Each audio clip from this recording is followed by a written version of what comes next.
Good morning children. आज हम लोग क्लास 6 के हिंदी 2 का सेकंड चैप्टर पढ़ने जा रहे हैं, जिसका शीर्षक है अद्भुत परीक्षा।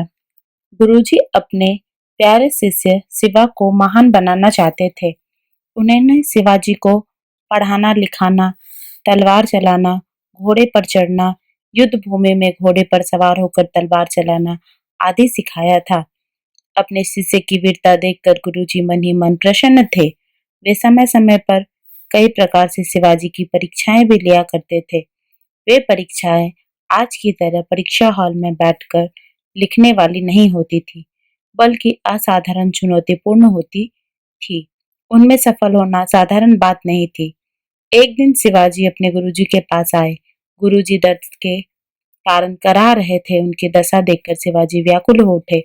वे बोले, गुरुजी, आपको क्या कष्ट है? गुरुजी ने कहा, अरे मत पूछो बेटा, मेरी टांग दर्द से इसकी दवा कीजिए ना।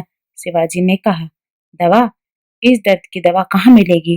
गुरुजी ने निराश मन से कहा, क्यों, क्या इसकी कोई दवा नहीं है? शिवाजी हैरान होकर बोले, है, क्यों नहीं रे शिवा, लेकिन लाएगा कौन? गुरुजी, वह कौन सी दवा है? शिवाजी ने पूछा। पर गुरुजी चुप रहे। शिवाजी के बहुत मिन्नत करने पर गुरुजी ने बताया, बेटा, इस दर्द का इलाज केवल शेरनी के दूध से हो सकता है, लेकिन वह मिलेगा कैसे?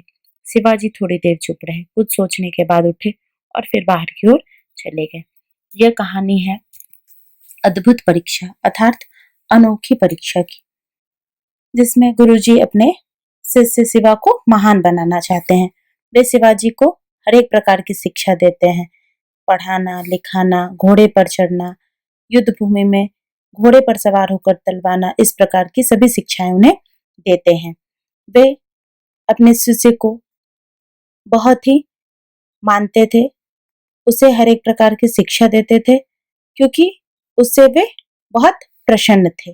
उसकी वीरता से वे बहुत खुश थे। वे समय समय पर उसकी परीक्षा भी लेते थे।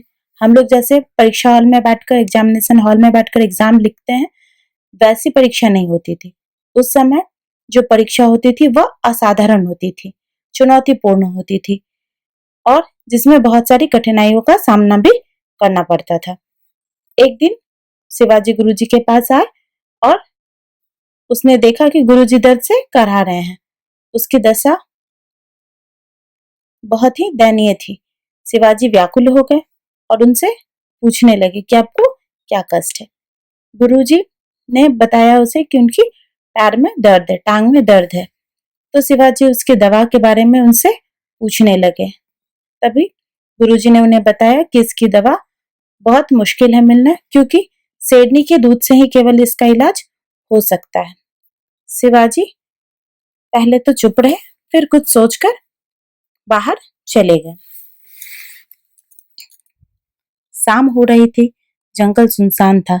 शिवाजी दबे पांव शेरनी की मांद को ढूंढते हुए घने जंगल पहुंच गए।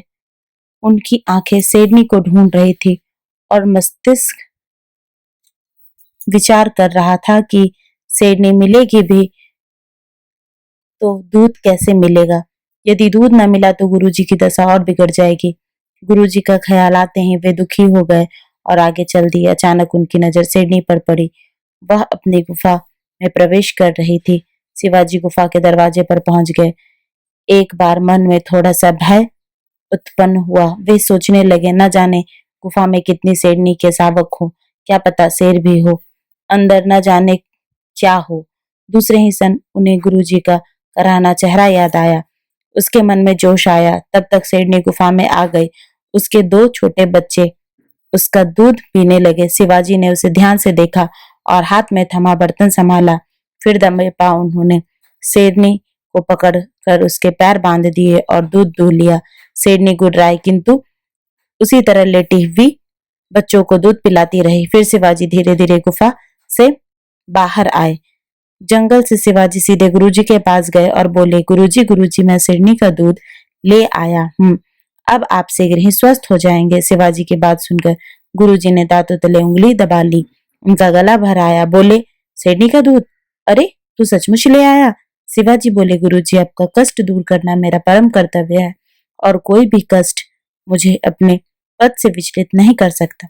गुरुजी ने उठकर शिवाजी को गले लगा लिया और बोले, बेटा, मैं तुम्हारी निष्कपट कर्तव्य परायणता व गुरु भक्ति से अत्यंत प्रसन्न हूँ। तुम्हारा साहस सराहनीय है। तुम अपनी परीक्षा में सफल रहे। तुम्हारे जैसा शिष्य पाकर मैं धन्य हो गया। मैं तुम्हें आशीर्वाद देता हूँ कि तुम युगों युगों तक तुम्हारा नाम अमर रहे।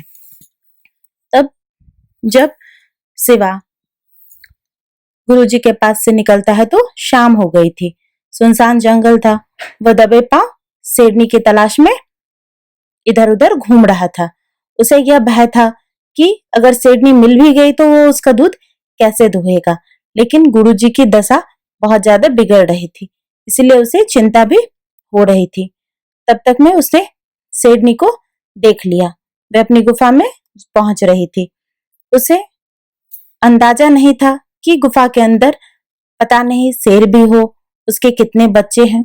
वो एक क्षण के लिए डर सा गया था, लेकिन दूसरे ही क्षण उसे गुरुजी का चेहरा याद आ गया कि वे कैसे दर्द से कराह रहे थे। वे मन में जोश लाकर, उम्मीद लाकर, उत्साह लाकर शेरनी के गुफा में गया और वहां देखता है कि उसके 2 छोटे बच्चे उसका दूध पी रहे हैं। उसने बड़े ध्यान से अपने बर्तन को संभाला और दूध दुहने के लिए पहले शेरनी के पैर को बांध दिया और फिर दूध दुहने लगा। और जब शेरनी गुर्राई फिर भी वह दूध निकालता रहा और फिर धीरे धीरे वहां से बाहर चला आया। गुरुजी के पास आकर वह बताता है कि उसने शेरनी का दूध प्राप्त कर लिया है और यह कहता है कि अब आप जल्द ही ठीक हो जाएंगे। शिवाजी की बात सुनकर गुरुजी क्या करते हैं, उसे गले लगा लेते हैं और आश्चर्यचकित हो जाते हैं कि यह शेरनी का दूध ले आया। वे बोलते हैं कि तुम मेरे परीक्षा में सफल हो गए और उसे यह आशीर्वाद देते हैं कि तुम युगों युगों तक नाम कमाओगे। उसके साहस और वीरता को देखकर वे बहुत प्रसन्न होते हैं। इस प्रकार इस कहानी से हमें शिक्षा मिलती है कि गुरु और शिष्य दोनों अपनी अपनी कर्तव्य परायणता को किस प्रकार निभाते हैं। जब एक शिष्य सही ढंग से बच्चे को शिक्षा देते हैं तो शिक्षा को सही रूप से प्राप्त करना शिष्य का परम कर्तव्य होता है। इस प्रकार इस कहानी को पढ़ें और इसके शब्दार्थ और मुहावरे को याद करें। Thank you.